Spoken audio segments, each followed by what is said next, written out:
With so much civil unrest and racial inequalities happening all over the United States of America, I want you to know that if you can keep your head when all about you, others are losing theirs and blaming it on you. If you can trust yourself when all men doubt you, but make allowances for their down too. Welcome to 1865 Collective Real Talk Series. Tonight, we have a special show for you. We have Derreck Johnson running for Oakland Council, City at Large seat. We're your hosts for the evening, I am Angelica Gums, and I'm Dwayne Akins Jr. and this is Real Real Talk. Talk.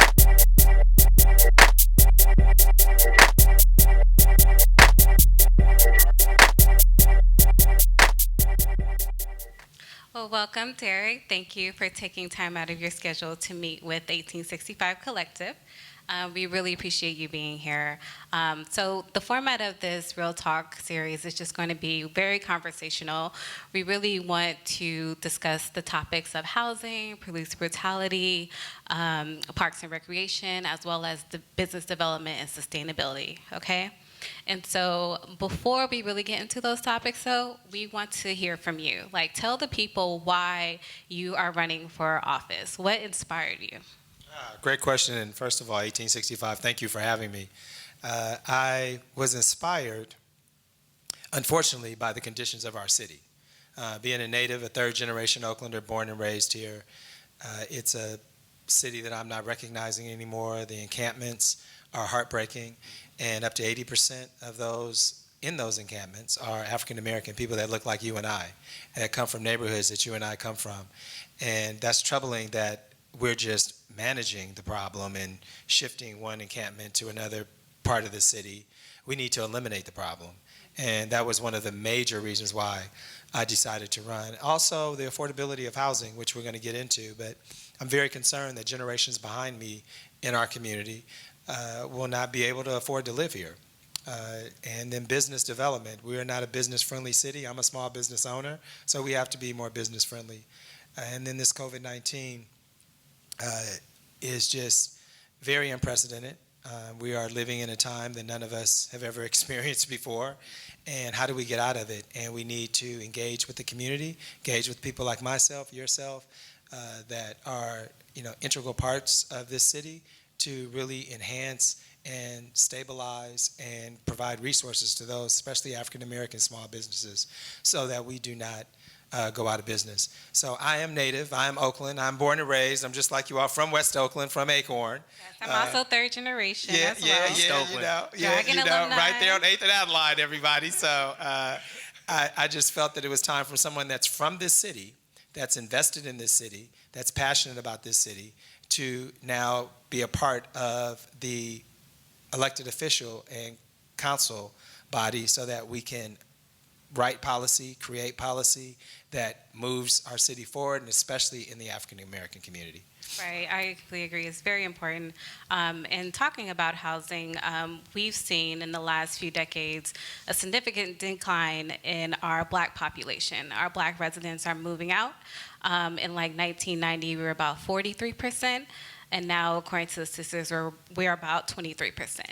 And so, We're actually 21.2. Oh, well, thank you for that. Which is even worse. I just did my statistical information. What was that? Friday. I was like, okay, what is the actual population? Well, thank you for that correction. Greatly appreciate it. We don't want to misinform the voters. And so, we know that a lot of that is due to a lot of tech companies coming in, Silicon Valley, and then developers are coming in setting up market rate housing. So what will be your plan to kind of work with developers, work with the tech industry to make sure that our residents stay here and that they are not subject to market rate housing rates? That's an excellent question. First and foremost, the housing situation is created out of a supply and demand issue. So we didn't build, and we had a high demand for housing. And of course, if you have 5 or 6 people bidding on the same place, there's going to escalate the price, right? So we need to really make sure that our CBAs, that they are enforced, and that we hold the city accountable and the developer accountable to making sure that, and CBAs, our community benefit agreements, when a developer's building a building, there's a CBA that's, coordinated between the community, the city, and that developer.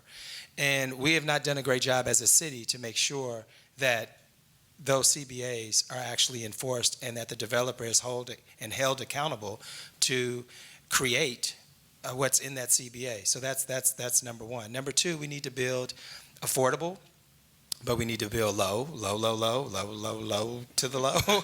We need and market rate. You have to build market rate as well.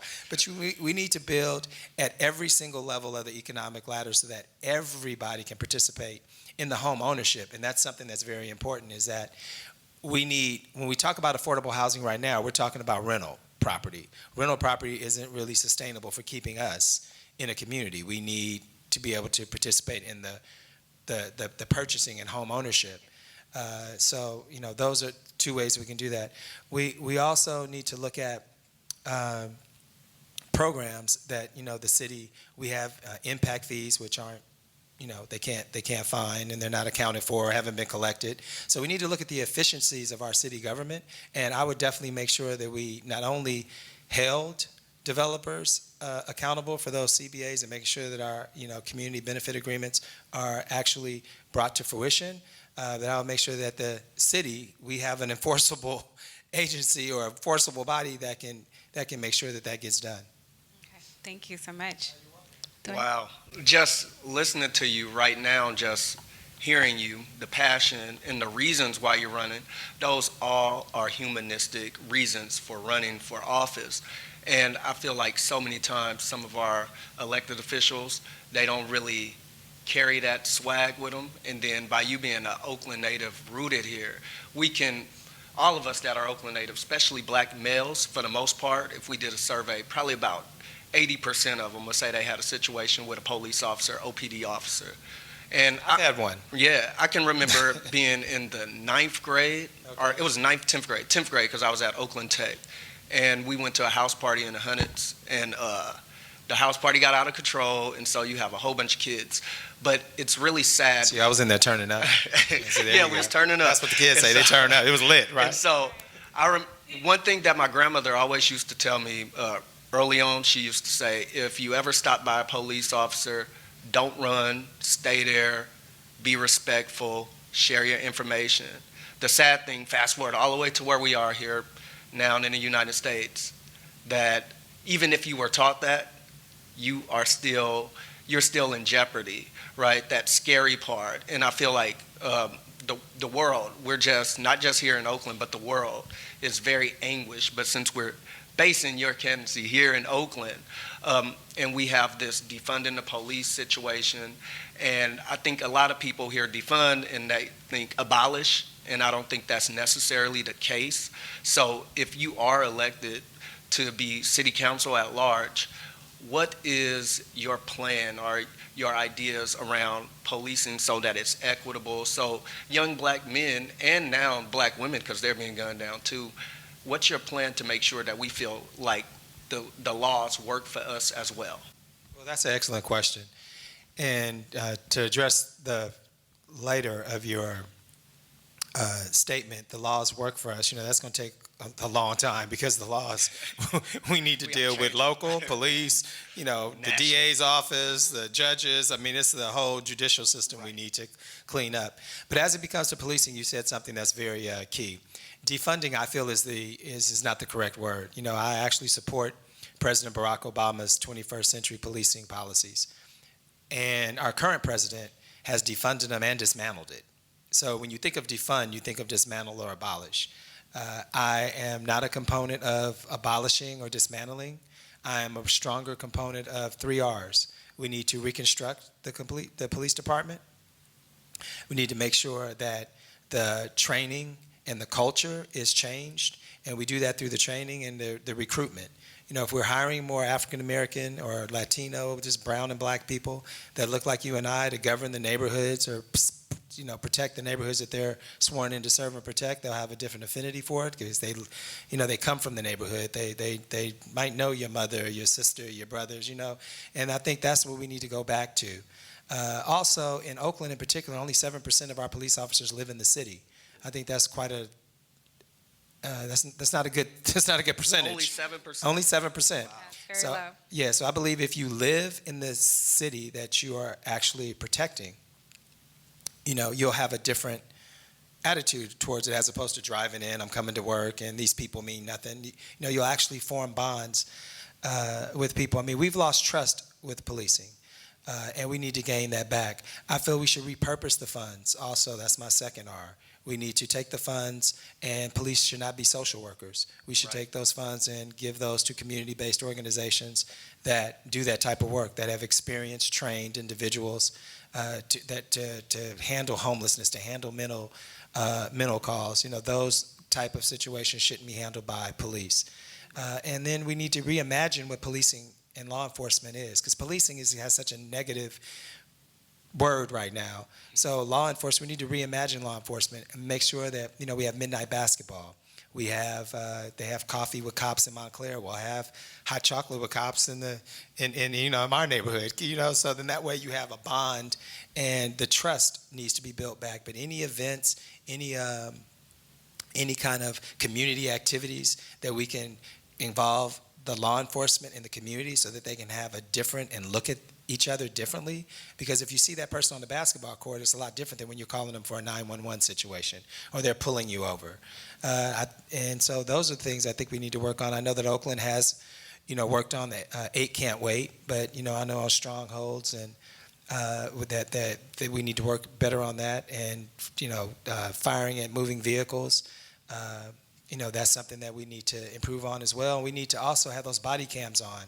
I would really urge and fight for policy that the body cams are not only not controlled by the officers, and that they're just on, and they're controlled by, another department, so that there's no situation where it can be off or turned off. It's just on. So that's kind of like the direction. But I would work, but you have to be engaging. I mean, the only way to fix something, and that's why I'm running for this seat, the only way to fix something, you got to be inside. We need more of us inside. We need more people that are from Oakland, inside Oakland government, that care about the city, that are invested in the city. And we need to be able to, engage with the police and the police department, OPD, and, regain trust in our community. And, I just want to piggyback a little bit off of that. We talk about defunding the police, but I feel like there also should be an analysis around what's working and what's not, because there's already being funding allocated to community policing efforts. You have the police activities leagues that are in place. So we need to really do, I think, more research on what's working, and if not, then let's find other creative ways to engage the community. Yeah. That's agreed. And I just want to say, I love the fact that you said we need more of us inside. I think that is so important. And we need more people like you that's bold enough to be like, yeah, I'm a business owner, but I'm going to run for office. I'm going to do this. Going into the public world has been a major switch for my life. I'm the type that'll write a check or send food or show up but stand behind, just like, oh, no, we're good, enjoy. I just do this because the community's been so good to my business. But now being up front and out and talking to everybody and listening to everybody's issues, I do like a lot, and I'm actually stimulated by the process. My team thinks I'm a little crazy, but it's been very interesting and very exciting thus far. Thank you. And so this will be our last question before we're going to take a quick break. So this is around COVID-19, right? So we're in the midst of a pandemic. Yes. And so we have switched to, having outdoor dining, but a lot of us are still socially distanced. We're wearing masks. There's been a rise in the cases within Alameda County in Oakland. And so what is your plan to kind of reduce the rising cases of COVID-19? Or how will you work in ways to manage with the current situation? That's a great question, because as I ride by the lake, right? We all do, yeah. I ask myself this all the time. But This is what I would do. I think, first of all, the messaging to the African American community needs to be targeted specifically at us, number one. And we need to understand that this is a serious situation we're in. This pandemic is, it affects, a certain population that have previous ailments, that are elderly. So although you might not have the symptoms, or it's not affecting you because you're young and vibrant and have all that energy, and that's not the case for when you go home to your great aunt or your grandmother or your, even your parents. So I think we need to really focus and direct our messaging much clearer at the Black and brown community. Two, we all want to be out. The weather's nice, right? I would not try to be, it's not rocket scientist. I would just look at what San Francisco did. I would put circles around the lake and say, this is where you all could be. I know there's a lot of vendors around the lake right now, but we got to get our money on. I would limit the amount of vendors and disperse them to other parks, San Antonio, DeFermery, Bushrod. So that way the population is not so condensed in one area. And I would have some, community volunteers or work with the neighborhood associations in these particular neighborhoods to make sure that people are given masks, given gloves, because there's no one out there even, checking to see if people are social distance. There's no one checking to see if people have on masks and practicing, the protocols that are set up by Alameda County Health Department in our state. So I think those are things that we really need to focus on as a city. We should be implementing that, and I know I would do that once I got in office.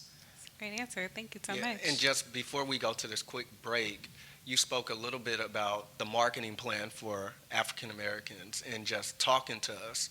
And I feel like that has really been a level of disconnect because sometimes the messenger don't sound like us. Exactly. And then I also feel like the mask, and it's caused another socioeconomic barrier because everybody don't have access to masks, can't Correct. afford them, and stuff like that. And I walk around the lake often, and I indirectly see subliminal signs of racism, like where people literally walking like 20 feet away. And sometimes they don't have on a mask, but they scared to walk by the black person. And so I think we definitely need a marketing plan. Could you just open up a little bit about some of the ideas that would be in your marketing plan for? Oh, easy. I would contact Steph and Aisha Curry and Marshawn Lynch, and what we look to we look to sports figures, we look to entertainers, Mark Curry, Dwayne Wiggins, Raphael Sadiq. We have In Vogue, we have Kaylani. We have a slew of national celebrities that are right here from this city, and we need to get them on a marketing plan to talk to our community because they recognize that. They listen to the music. They watch them on TV, whether sports or actors. And I think that would be one of the best ways to get our messaging out. But I must agree, we need people that look like us talking to us. Right. Wow. You heard it there best. We'll be right back after this break. 1865 Collective, Real Talk. Hi, my name is Niall Taylor. Dwayne Akins Jr. Bola Odushoga. Jeffrey Allen Jr. Kevin Dean Craddock II. Fred Roots. Hi, everyone. I'm Angelica Gums, and I'm a third-generation Oakland resident. I'm an Oakland native. My family has been rooted in the Bushrod area for over 60 years. And have resided in Oakland for over 10 years. Bay Area resident for about 4 years. I'm an Oakland native, East Oakland to be exact. I'm from West Oakland, California. I'm a founder of 1865 because I believe in the collective bargain with education, community development, and most importantly, uplifting African Americans. We believe in the power of the Black voice. We are passionate about Black economics, Black mental health. We are passionate about bringing a strong voice to our community. We are passionate about public policy. We are game changers. We are community. We are trailblazers. we are Black. We are 1865.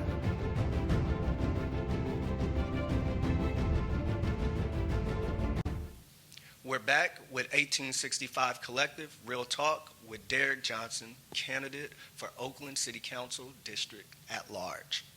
So I got the next question, and it's all about one of my favorite places. I love the green space. I'm an Oakland Parks and Rec Advisory Commissioner, and it's so many different things you learn when you're on these commissions and boards and stuff, and you start looking at some of the issues that are facing our parks. And I just feel like our youth development centers are not properly funded, and so we have to deal with a lot of problems that we shouldn't have to for a large metropolitan city. And for you, if you're elected, what will you do to make sure that all of our parks have a fighting chance and that all of the kids throughout the city of Oakland can go to their parks and feel safe and just enjoy it, enjoy the green space? Yeah, well, that's a great question, and thank you for asking. Yes, I am. I think I've mentioned earlier, I'm a product of Oakland Parks and Rec. DeFermi Park is dear to my heart. And I'm studying the budget, which is, I said I wanted to go back to graduate school, and this running for office is definitely, is graduate school on steroids. And I say that because the budget is, what funds. And I think we need more education with the public on the city budget and, funds that are voted and funds that are, earmarked to go to one thing ends up going somewhere else. And those are things that we need to really work on. We need to make sure that the efficiencies in our city and what is budgeted goes to the purpose of what those funds are originally set up for. Oakland Parks and Rec. I know we have Measure Q that just passed, and that should bring some beautification to our parks, but we also need to deal with the homeless issue. Right. Like I said, one of the main reasons why I decided to run for office was the impact of the homeless and how it's affecting our city. And right now, if you look at the tennis courts, if you look at any recreational facility, pretty much in the urban area, in the flatlands in West Oakland and the Deep East, they are either massive dumping grounds or you have homeless, and we need to not manage that. We need to eliminate that. We need to solve that problem, and that's why I would work with Kimmy Watkins, the Public Health Department, who is a director, who's a high school friend of mine, actually. I would lean on that relationship heavily and okay, let's get our parks back to our kids, because that's what we needed. I mean, the parks provide not only recreation, but the parks provide, as a child growing up, what DeFermi Park did for me was it gave me a sense of not only pride, but just teamwork. I was on a team and learned, how do you get coached? There's so many values and lessons that you can learn through the parks and just the experience. And it's a very vital part of our community, and we have to have them. That's awesome. Thanks for that answer. I think that's right on the money. Thank you, Derreck. Oh, thank you all. So we're getting into the last question of the evening. And so this is near and dear to your heart. It's around businesses. Okay, it is. And so we're in the midst of COVID, and, the Congress passed a stimulus bill that was around $310 billion for small businesses, particularly, out of, I think, a $434 billion stimulus. And so I recently went to the Oakland African American Chamber of Commerce website and saw that, maybe not necessarily our Black businesses are getting that money, and they actually initiated a $1 million grant for Black businesses specifically.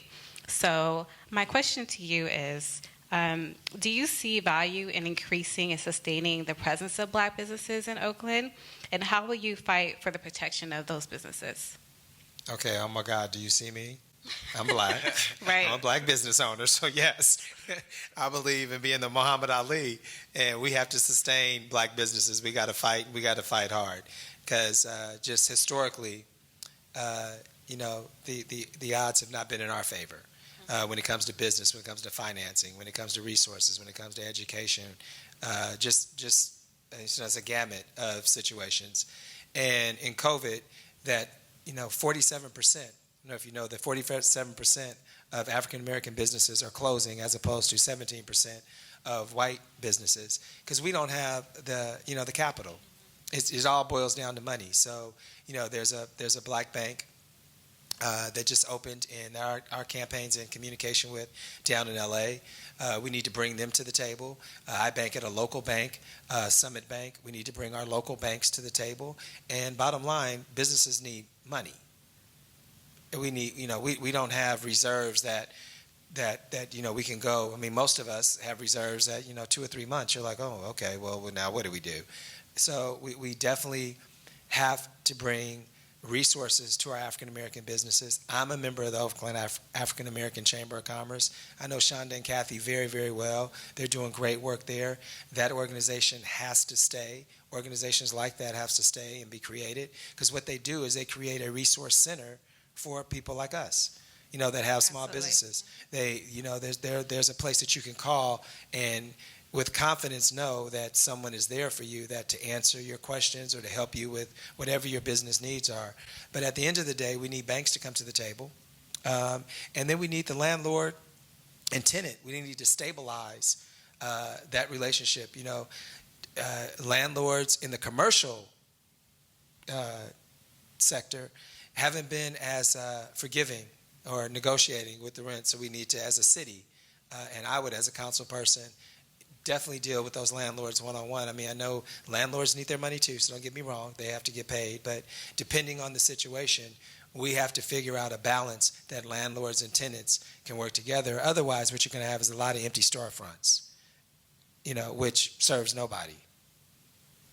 Kind of like our housing crisis that's going on too. Yes.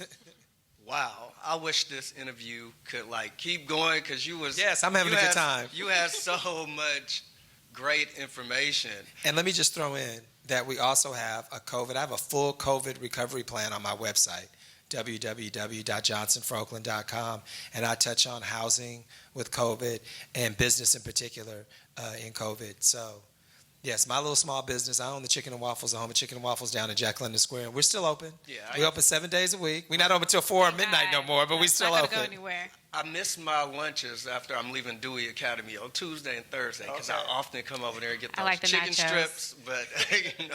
But I'll get you some nachos, sister. Thank you. Again, this has been so great. I personally want to thank you for just joining 1865 Collective on Real Talk and just being our first guest. We're really excited for you. We're pushing for you. We want to see you shine, get out there, and keep doing what you need to do. Thank you. Before we get out of here, I want you to look into that camera, and I want you to tell everybody that's watching why they should vote for you on November 3rd. Oh, yes. Well, to learn more about me, go to www.johnsonforoakland.com and see the whole platform. But if you want the homeless to increase, the affordable housing to not be affordable, and we still just have market rate housing. If you want Oakland to look like a dump, like it does at the Coliseum on San Leandro Boulevard, then you stick with what is in there now. You go with the incumbent. If you want all that to change, then you vote for me. It's real simple. I'm from Oakland. I'm born and raised. I want to see the city flourish. And like Kaiser says, we should not just be surviving, we should be thriving. And I'm made for this moment, and I know that I can make a difference in City Hall. Thank you. Thank you. You heard it there. Remember, we're bold, we're creative, we're courageous, we're positive, we're trendsetters. But most importantly, we're real talk, we're real people all the time. And we are 1865. Collective.